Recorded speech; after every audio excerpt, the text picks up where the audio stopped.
गुरु रूप प्यारी साध संगत जी, वाहिगुरु जी का खालसा वाहिगुरु जी की फतेह। प्रोफैसर पूरन सिंह जी की कमोलक लिखत है जिस दा सिरलेख है यथार्थ अते गुरमत। आओ उसका अखीरला भाग सरवण करन की कोशिश करिए जी। लड़ी नूं जोड़न लई पिछले भाग दियां कुछ सतरां दोबारा पढ़ियां जा रहीआं हन जी। प्रभु प्रीतम दा नाम सिमरन ही सच्चा परोपकारवाद है ਅਤੇ ਇਹੋ ਹੀ ਮਨੁੱਖ ਦੀ ਵਾਸਤਵਿਕ ਯੋਗਤਾ ਹੈ। ਬੁੱਧ ਨੇ ਆਤਮਾ ਦੇ ਦਰਸ਼ਨ ਦਾ ਖੰਡਨ ਕਰਕੇ ਠੀਕ ਗੱਲ ਹੀ ਕੀਤੀ ਸੀ। ਇਸ ਮੈਂ ਨੂੰ ਨਿਰੰਕੁਸ਼ ਬ੍ਰਾਹਮਣਾਂ ਨੇ ਇੱਕ ਮਾਨਸਿਕ ਮਿੱਥ ਦੇ ਤੌਰ ਤੇ ਸਿਰਜ ਲਿਆ ਤਾਂ ਜੋ ਭੌਤਿਕ ਰੂਪ ਵਿੱਚ ਉਹਨਾਂ ਦੇ ਸ਼ਾਸਨ ਤੋਂ ਥੱਕੇ ਹੋਏ ਲੋਕ ਉਹਨਾਂ ਦੀ ਮਾਨਸਿਕ ਪ੍ਰਭਤਾ ਨੂੰ ਸਵੀਕਾਰ ਕਰ ਸਕਣ। ਗੁਰੂ ਸਾਹਿਬ ਤਾਂ ਇਸ ਗੱਲ ਵੱਲ ਸੰਕੇਤ ਕਰਦੇ ਹਨ ਕਿ ਪ੍ਰੇਮ ਉਮਾਹ ਵਿੱਚ ਰਤਾ ਸਮੁੱਚਾ ਮਨੁੱਖੀ ਵਿਅਕਤਿਤਵ ਆਪਣੇ ਹੀ ਨਿੱਜੀ ਪ੍ਰਕਾਸ਼ ਤੇ ਰੰਗ ਵਿੱਚ ਚਮਕ ਉੱਠਦਾ ਹੈ। ਸੋ ਇਸ ਧਰਤੀ ਉੱਤੇ ਪ੍ਰਭੂ ਦੀ ਹੋਂਦ ਨੂੰ ਵੀ ਵਧੇਰੇ ਸੁੰਦਰ ਸਰੂਪ ਵਿੱਚ ਸਾਕਾਰ ਕਰ ਦਿੰਦਾ ਹੈ। ਅਜਿਹੇ ਵਿਅਕਤਿਤਵ ਦੀ ਸੁੰਦਰਤਾ ਆਪਣੇ ਆਪ ਵਿੱਚ ਵੀ ਬੜੀ ਆਕਰਸ਼ਕ ਤੇ ਮਨਮੋਹਣੀ ਹੁੰਦੀ ਹੈ। ਮਨੁੱਖ ਦੇ ਅੰਦਰ ਦੇ ਖੇੜੇ ਤੇ ਵਿਕਾਸ ਦੀ ਇਹ ਚੇਤਨਤਾ ਆਤਮਾ ਦੀ ਵੱਤ ਹੁੰਦੀ ਹੈ। ਇਸ ਪੂਰਨ ਖੇੜੇ ਦਾ ਅਨੁਭਵ ਕਰ ਰਹੀ ਮੂਕ ਮੈਂ ਭਾਵੇਂ ਇਸ ਗੱਲ ਦਾ ਦਾਅਵਾ ਨਹੀਂ ਕਰਦੀ ਕਿ ਮੈਂ ਹੀ ਇਹ ਪਰਮ ਸੁੰਦਰਤਾ ਹਾਂ, ਪਰ ਇਹ ਮੈਂ ਜਦੋਂ ਇਸ ਨੂੰ ਇਸ ਗੱਲ ਦਾ ਪੂਰਨ ਆਭਾਸ ਹੋ ਜਾਂਦਾ ਹੈ ਕਿ ਇਹ ਮੇਰੇ ਨਿਜਤਵ ਦਾ ਹੀ ਸਰੂਪ ਹੈ, ਉਸ ਸਮੇਂ ਹੀ ਆਤਮਾ ਨੂੰ ਮੁਕਤ ਕਿਹਾ ਜਾ ਸਕਦਾ ਹੈ। ਧਿਆਨ ਦੇਣਾ ਜੀ, ਫਿਰ ਦੁਹਰਾ ਦਈਏ। ਮਨੁੱਖ ਦੇ ਅੰਦਰ ਦੇ ਖੇੜੇ ਤੇ ਵਿਕਾਸ ਦੀ ਇਹ ਚੇਤਨਤਾ ਆਤਮਾ ਦੀ ਵੱਤ ਹੁੰਦੀ ਹੈ। ਇਸ ਪੂਰਨ ਖੇੜੇ ਦਾ ਅਨੁਭਵ ਕਰ ਰਹੀ ਮੂਕ ਮੈਂ ਭਾਵੇਂ ਇਸ ਗੱਲ ਦਾ ਦਾਅਵਾ ਨਹੀਂ ਕਰਦੀ ਕਿ ਮੈਂ ਹੀ ਇਹ ਪਰਮ ਸੁੰਦਰਤਾ ਹਾਂ, ਪਰ ਇਹ ਮੈਂ ਜਦੋਂ ਇਸ ਨੂੰ ਇਸ ਗੱਲ ਦਾ ਪੂਰਨ ਆਭਾਸ ਹੋ ਜਾਂਦਾ ਹੈ ਕਿ ਇਹ ਮੇਰੇ ਨਿਜਤਵ ਦਾ ਹੀ ਸਰੂਪ ਹੈ, ਉਸ ਸਮੇਂ ਹੀ ਆਤਮਾ ਨੂੰ ਮੁਕਤ ਕਿਹਾ ਜਾ ਸਕਦਾ ਹੈ। ਇਹਨਾਂ ਅਰਥਾਂ ਵਿੱਚ ਹੀ ਲਘੂ ਮੈਂ ਦਾ ਅੰਤ ਹੋ ਜਾਂਦਾ ਹੈ ਤੇ ਸਮੂਹ ਵਿਸ਼ਵ ਉਸ ਦੀ ਮੈਂ ਬਣ ਜਾਂਦਾ ਹੈ। ਗੁਰੂ ਸਾਹਿਬ ਦਾ ਕਥਨ ਹੈ ਕਿ ਹਉਮੈ ਹੀ ਦੀਰਘ ਰੋਗ ਹੈ, ਪਰ ਇਸ ਦਾ ਦਾਰੂ ਵੀ ਇਸੇ ਹਉਮੈ ਵਿੱਚ ਹੀ ਹੈ।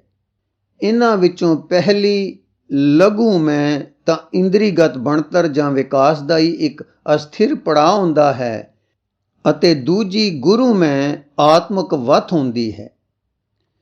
ਮਨੁੱਖ ਦੀ ਆਤਮਾ ਉਸ ਦਾ ਵਿਅਕਤਿਤਵ, ਉਸ ਦੇ ਨਾਮ ਦੀ ਹੋਂਦ ਜੋ ਪ੍ਰਕਾਸ਼, ਮਹਿਕ ਤੇ ਸੁੰਦਰ ਸਰੂਪ ਵਾਲੀ ਹੈ।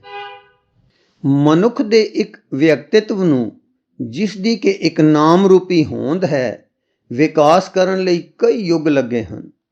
ਇਸ ਉਪਰੰਤ ਹੀ ਇਹ ਇਕੱਲਾ ਸਦੀਵਤਾ ਦੇ ਸਨਮੁਖ ਖੜਾ ਹੋ ਸਕਣ ਦੇ ਯੋਗ ਹੋਇਆ ਹੈ। ਇਹੋ ਹੀ ਗੁਰਮੁਖ ਆਤਮਾ ਹੈ ਜਿੱਥੇ ਆ ਕੇ ਮਨੁੱਖ ਅਵਨਾਸ਼ੀ ਬਣ ਜਾਂਦਾ ਹੈ। ਕੁਦਰਤ ਦੀ ਆਤਮਾ ਦੇ ਦੁਆਲੇ ਮਨੁੱਖ ਦੀਆਂ ਸਰੀਰਕ ਤੇ ਮਾਨਸਿਕ ਸ਼ਕਤੀਆਂ ਅਤੇ ਇਸ ਦੇ ਸੁੰਦਰਤਾ ਦੇ ਝਲਕਾਰੇ ਅੰਤਰੀਵ ਮਨੁੱਖ ਦੇ ਅੰਤਰੀਵ ਵਿਕਾਸ ਤੇ ਖੇੜੇ ਲਈ ਸਹਾਰੇ ਜਾਂ ਟੇਕ ਦਾ ਕੰਮ ਦਿੰਦੇ ਹਨ।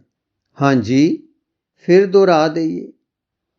ਕੁਦਰਤ ਦੀ ਆਤਮਾ ਦੇ ਦੁਆਲੇ ਮਨੁੱਖ ਦੀਆਂ ਸਰੀਰਕ ਤੇ ਮਾਨਸਿਕ ਸ਼ਕਤੀਆਂ ਅਤੇ ਇਸ ਦੇ ਸੁੰਦਰਤਾ ਦੇ ਝਲਕਾਰੇ ਅੰਤਰੀਵ ਮਨੁੱਖ ਦੇ ਅੰਤਰੀਵ ਵਿਕਾਸ ਤੇ ਖੇੜੇ ਲਈ ਸਹਾਰੇ ਜਾਂ ਟੇਕ ਦਾ ਕੰਮ ਦਿੰਦੇ ਹਨ। ਵਿਅਕਤਿਤਵ ਦੇ ਇਸ ਰੂਪਾਂਤਰਣ ਜਾਂ ਕਾਇਆ ਕਲਪ ਦੀ ਕਿਰਿਆ ਨੂੰ ਸੁੰਦਰ ਤੇ ਸ਼ਕਤੀਵਰ ਹਸਤੀਆਂ ਨਿਰਦਿਸ਼ਟ ਕਰਦੀਆਂ ਹਨ। ਇਹ ਹਸਤੀਆਂ ਇਹਨਾਂ ਦੀ ਇਸ ਤਰ੍ਹਾਂ ਨਿਗਰਾਨੀ ਕਰਦੀਆਂ ਹਨ ਜਿਵੇਂ ਮਾਲੀ ਆਪਣੇ ਨਵਜਾਤ ਪੌਦਿਆਂ ਦੀ ਸੰਭਾਲ ਕਰਦਾ ਹੈ। ਧਰਤੀ ਦੇ ਸਾਰੇ ਸੰਗੀ ਸਾਥੀ ਇਸ ਦੇ ਸਹਾਇਕ ਹਨ। ਸਾਰੇ ਵਸਤੂ ਵਿਅਕਤਿਤਵ ਦੇ ਵਿਕਾਸ ਤੇ ਨਿਸਤਾਰੇ ਲਈ ਟੇਕ ਦਾ ਕਾਰਜ ਨਿਭਾਉਂਦੇ ਹਨ।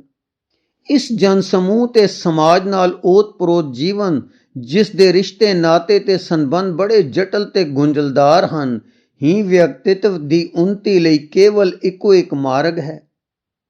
ਗੁਰੂ ਸਾਹਿਬਾਨ ਦਾ ਕਥਨ ਹੈ ਕਿ ਸਮਾਜ ਹੀ ਵਿਅਕਤਿਤਵ ਦੇ ਨਿਰਮਾਣ ਦਾ ਆਧਾਰ ਹੈ ਤੇ ਅਜਿਹੇ ਸੰਪੂਰਨ ਵਿਅਕਤਿਤਵ ਦਾ ਨਿਰਮਾਣ ਕਰ ਸਕਣਾ ਹੀ ਯੁਗਾ ਯੁਗਾਂਤਰਾਂ ਤੋਂ ਸ੍ਰਿਸ਼ਟੀ ਦਾ ਪ੍ਰਯਤਨ ਰਿਹਾ ਹੈ। ਮਨੁੱਖੀ ਹਿਰਦੇ ਵਿੱਚ ਭਾਵਨਾਵਾਂ ਦਾ ਉਤਪੰਨ ਹੋਣਾ ਇਸ ਤਰ੍ਹਾਂ ਹੈ ਜਿਵੇਂ ਮਾਰੂਥਲ ਵਿੱਚ ਚਸ਼ਮਾ ਫੁੱਟ ਪਿਆ ਹੋਵੇ। ਇਸ ਲਈ ਅਜਿਹਾ ਹੋਣ ਲਈ ਸ੍ਰਿਸ਼ਟੀ ਵਿੱਚ ਕਈ ਭੂਗਰਭਕ ਪਰਿਵਰਤਨ ਆਉਣੇ ਲੋੜੀਂਦੇ ਹਨ। ਮੁਕਤਗਾਮੀ ਆਤਮਾ ਨੂੰ ਜਨਮ ਦੇਣ ਲਈ ਸਾਰੀ ਸ੍ਰਿਸ਼ਟੀ ਵਿਅਮ ਪੀੜਾ ਵਿੱਚੋਂ ਲੰਘਦੀ ਹੈ। ਅਜਿਹੇ ਵਿਅਕਤੀ ਦੇ ਜਦੋਂ ਦਰਸ਼ਨ ਹੁੰਦੇ ਹਨ ਤਾਂ ਕੰਡਿਆਂ ਦੀ ਸੇਜ ਵੀ ਸੁਖਦਾਈ ਹੋ ਜਾਂਦੀ ਹੈ। ਹਿਮਾਲਾ ਪਰਬਤ ਵਿਖੇ ਸਿੱਧਾਂ ਨੇ ਗੁਰੂ ਨਾਨਕ ਦੇਵ ਜੀ ਤੋਂ ਪੁੱਛਿਆ, ਇੱਥੇ ਕਿਸ ਨੂੰ ਲੱਭ ਰਹੇ ਹੋ? ਗੁਰੂ ਜੀ ਨੇ ਉੱਤਰ ਦਿੱਤਾ, ਮੈਂ ਤਾਂ ਪ੍ਰਭੂ ਪ੍ਰੀਤਮ ਦੇ ਪ੍ਰੇਮ ਵਿੱਚ ਰਤੇ ਵਿਅਕਤੀ ਦੀ ਤਲਾਸ਼ ਵਿੱਚ ਹਾਂ। ਗੁਰੂ ਗੋਬਿੰਦ ਸਿੰਘ ਦਾ ਕਥਨ ਹੈ, ਮੈਂ ਸਭ ਸਿੱਧਾਂ, ਯੋਗੀਆਂ ਤੇ ਜਤੀਆਂ ਦੇ ਫਿਰਕਿਆਂ ਦੀ ਘੋਖ ਕੀਤੀ ਹੈ, ਸਭ ਵੇਦ ਵਿਦਾਂਤੀਆਂ ਨੂੰ ਖੋਜਿਆ ਹੈ, ਮੈਨੂੰ ਤਾਂ ਉਹ ਪ੍ਰੇਮ ਦੀ ਚਿੜੰਗ ਕਿਤੇ ਵੀ ਦਿਖਾਈ ਨਹੀਂ ਦਿੱਤੀ। ਇੱਕ ਵਾਰ ਕੁਝ ਸੰਨਿਆਸੀ ਕਾਲੇ ਰੰਗ ਦੇ ਲੰਬੂਤਰੇ ਕਰਮੰਡਲ ਲੈ ਕੇ ਗੁਰੂ ਗੋਬਿੰਦ ਸਿੰਘ ਜੀ ਕੋਲ ਆਏ ਤੇ ਕਹਿਣ ਲੱਗੇ, ਮਹਾਰਾਜ ਜੀ, ਆਪ ਤਿਆਗ ਦੇ ਸਨਾਤਨ ਮਾਰਗ ਨੂੰ ਛੱਡ ਰਹੇ ਹੋ। ਗੁਰੂ ਜੀ ਨੇ ਉੱਤਰ ਦਿੱਤਾ, ਹਾਂ ਭਾਈ, ਤਿਆਗ ਤਾਂ ਪ੍ਰਭੂ ਪ੍ਰੀਤਮ ਪ੍ਰਤੀ ਆਤਮਾ ਦੇ ਰੁਝਾਨ ਦਾ ਨਾਮ ਹੈ। ਮਾਨਸਿਕ ਪ੍ਰਤਿਗਿਆਵਾਂ ਤੇ ਕੁਝ ਮਨੋਵਰਤ ਲੈ ਲੈਣ ਦਾ ਨਾਮ ਤਿਆਗ ਨਹੀਂ। ਜਦੋਂ ਅਸੀਂ ਪ੍ਰਭੂ ਵੱਲ ਆਉਂਦੇ ਹਾਂ ਤਾਂ ਹੋਰ ਸਭ ਵੱਲ ਪਿੱਠ ਕਰ ਲੈਂਦੇ ਹਾਂ। ਸੋਨੇ ਦੀਆਂ ਮੋਹਰਾਂ ਨੂੰ ਕਰਮੰਡਲਾਂ ਵਿੱਚ ਗੁਪਤ ਢੰਗ ਨਾਲ ਛੁਪਾਉਣ ਦੀ ਥਾਂ ਮੇਰੇ ਸਿੱਖ ਇਹਨਾਂ ਨੂੰ ਜੇਬਾਂ ਵਿੱਚ ਪਾ ਕੇ ਰੱਖਦੇ ਹਨ। ਇਸ ਨਾਲ ਪ੍ਰਭੂ ਪ੍ਰਤੀ ਪ੍ਰੇਮ ਕਰਨ ਦੀ ਕਿਰਿਆ ਵਿੱਚ ਕੋਈ ਫਰਕ ਨਹੀਂ ਪੈਂਦਾ, ਜੋ ਕਿ ਇੱਕ ਪ੍ਰਕਾਰ ਦਾ ਆਤਮ ਸਮਰਪਣ ਤੇ ਆਪੇ ਦਾ ਤਿਆਗ ਹੁੰਦਾ ਹੈ। ਮੇਰੇ ਸਿੱਖਾਂ ਵਿੱਚ ਸੋਨੇ ਚਾਂਦੀ ਦੀ ਕੋਈ ਲਾਲਸਾ ਨਹੀਂ ਹੈ। ਉਹਨਾਂ ਦੀ ਆਤਮਾ ਤਾਂ ਪ੍ਰਭਾਤ ਦੇ ਫੁੱਲਾਂ ਦੀ ਤਰ੍ਹਾਂ ਸਦਾ ਉੱਪਰ ਸੂਰਜ ਵੱਲ ਤੱਕਦੀ ਹੈ। ਜਦੋਂ ਸੰਨਿਆਸੀ ਕੁਝ ਹੋਰ ਗੂੜੀ ਗੱਲਕਥ ਕਰਨ ਲੱਗੇ ਤਾਂ ਗੁਰੂ ਗੋਬਿੰਦ ਸਿੰਘ ਜੀ ਨੇ ਉਹਨਾਂ ਦੇ ਕਰਮੰਡਲਾਂ ਦੇ ਅੰਦਰਲੇ ਢੱਕਣਾਂ ਉੱਤੇ ਲੱਗੀ ਲਾਖ ਨੂੰ ਪਿਘਲਾ ਦਿੱਤਾ ਤੇ ਇਹਨਾਂ ਵਿੱਚੋਂ ਸੋਨੇ ਦੀਆਂ ਮੋਹਰਾਂ ਬਾਹਰ ਨਿਕਲ ਆਈਆਂ। ਹਰ ਇੱਕ ਕਰਮੰਡਲ ਵਿੱਚ ਅਜਿਹੀਆਂ 15-15 ਸੋਨੇ ਦੀਆਂ ਮੋਹਰਾਂ ਸਨ। ਗੁਰੂ ਨਾਨਕ ਦੇਵ ਜੀ ਨੇ ਆਪਣੇ ਵਿਚਾਰਾਂ ਨੂੰ ਕਦੀ ਵੀ ਇਸ ਤਰ੍ਹਾਂ ਮਾਂਦਾ ਨਹੀਂ ਸੀ ਪੈਣ ਦਿੱਤਾ ਕਿ ਉਹ ਹਾਸੋਹੀਣੀ ਫਕੜਤਾ ਤੱਕ ਜਾ ਸਮਾਵਣ। ਸਾਰੇ ਮਨੁੱਖੀ ਵਿਚਾਰ ਇੱਕ ਹੱਦ ਤੱਕ ਹੀ ਜਾ ਸਕਦੇ ਹਨ।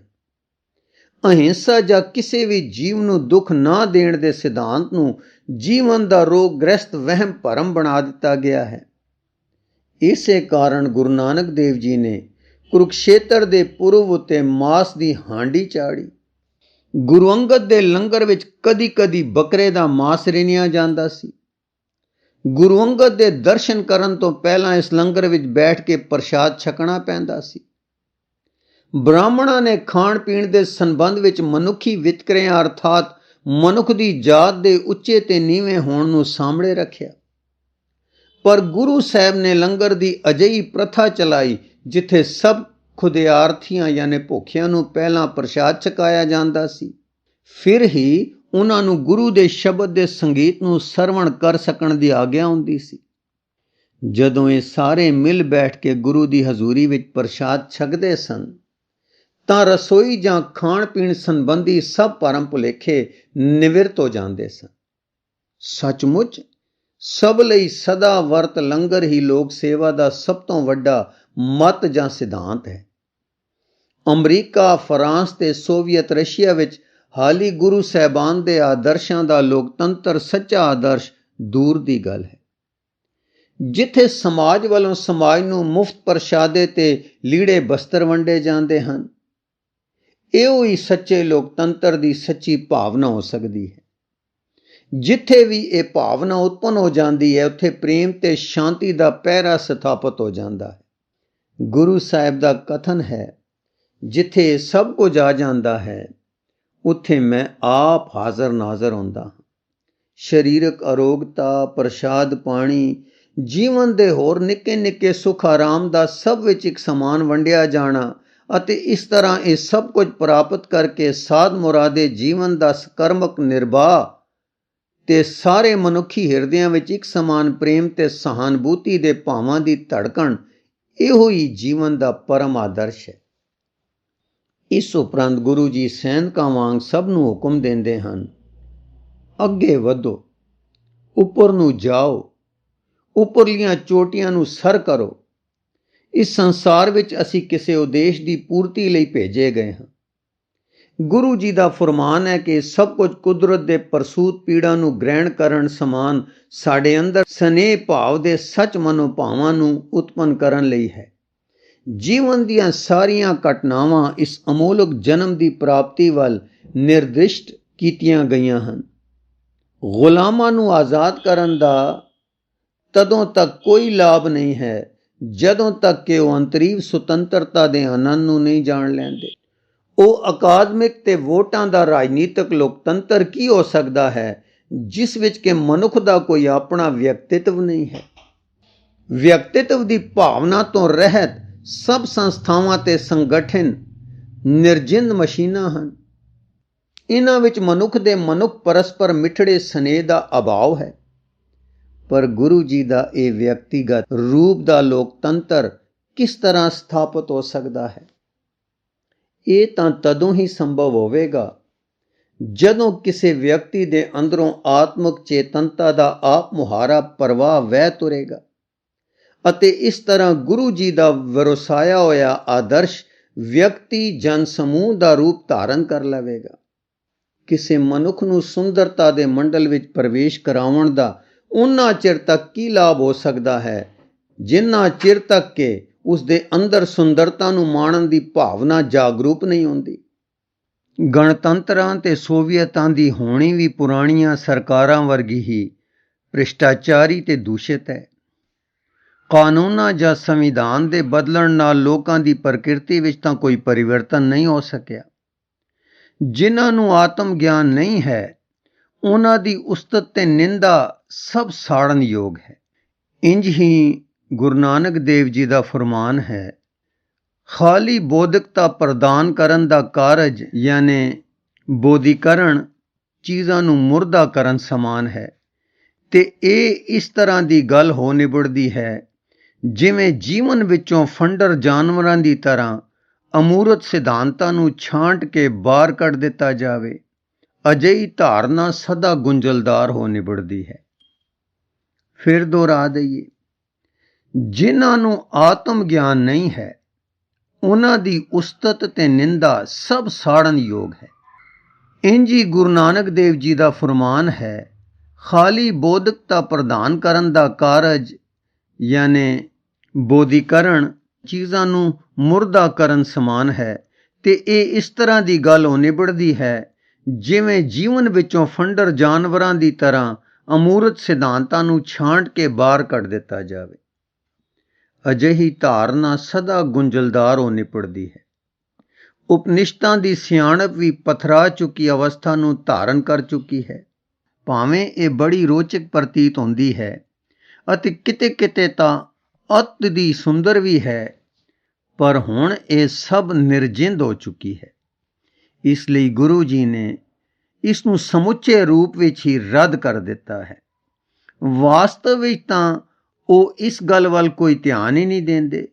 ਕੋਈ ਵੀ ਗੰਭੀਰ ਚਿੰਤਕ ਤੇ ਮਨੁੱਖਤਾ ਦਾ ਪ੍ਰੇਮੀ ਬੀਤੇ ਯੁੱਗ ਦੀ ਇਸ ਪਥਰਾ ਚੁੱਕੀ ਸੰਪਤੀ ਨੂੰ ਆਪਣੇ ਹੱਥਾਂ ਵਿੱਚ ਨਹੀਂ ਲੈ ਸਕਦਾ। ਇਹ ਅਗਾਮੀ ਭਵਿੱਖ ਲਈ ਨਵੀਂ ਜਾਗ ਦੇ ਰੂਪ ਵਿੱਚ ਸਹਾਈ ਨਹੀਂ ਹੋ ਸਕਦੀ, ਕਿਉਂ ਜੋ ਬੀਤੇ ਵਿੱਚ ਵੀ ਇਸ ਦਾ ਲੋਕਾਂ ਉੱਤੇ ਕੋਈ ਅਰੋਗ ਪ੍ਰਭਾਵ ਨਹੀਂ ਪਿਆ। ਫਿਰ ਦੁਹਰਾ ਦਈਏ, ਕੋਈ ਵੀ ਗੰਭੀਰ ਚਿੰਤਕ ਤੇ ਮਨੁੱਖਤਾ ਦਾ ਪ੍ਰੇਮੀ ਬੀਤੇ ਯੁੱਗ ਦੀ ਇਸ ਪਥਰਾ ਚੁੱਕੀ ਸੰਪਤੀ ਨੂੰ ਆਪਣੇ ਹੱਥਾਂ ਵਿੱਚ ਨਹੀਂ ਲੈ ਸਕਦਾ। ਇਹ ਅਗਾਮੀ ਭਵਿੱਖ ਲਈ ਨਵੀਂ ਜਾਗ ਦੇ ਰੂਪ ਵਿੱਚ ਸਹਾਈ ਨਹੀਂ ਹੋ ਸਕਦੀ, ਕਿਉਂ ਜੋ ਬੀਤੇ ਵਿੱਚ ਵੀ ਇਸ ਦਾ ਲੋਕਾਂ ਉੱਤੇ ਕੋਈ ਅਰੋਗ ਪ੍ਰਭਾਵ ਨਹੀਂ ਪਿਆ। ਵਾਹਿਗੁਰੂ ਜੀ ਕਾ ਖਾਲਸਾ, ਵਾਹਿਗੁਰੂ ਜੀ ਕੀ ਫਤਿਹ। ਗੁਰੂ ਰੂ ਪਿਆਰੀ ਸਾਧ ਸੰਗਤ ਜੀ, ਵਾਹਿਗੁਰੂ ਜੀ ਕਾ ਖਾਲਸਾ, ਵਾਹਿਗੁਰੂ ਜੀ ਕੀ ਫਤਿਹ।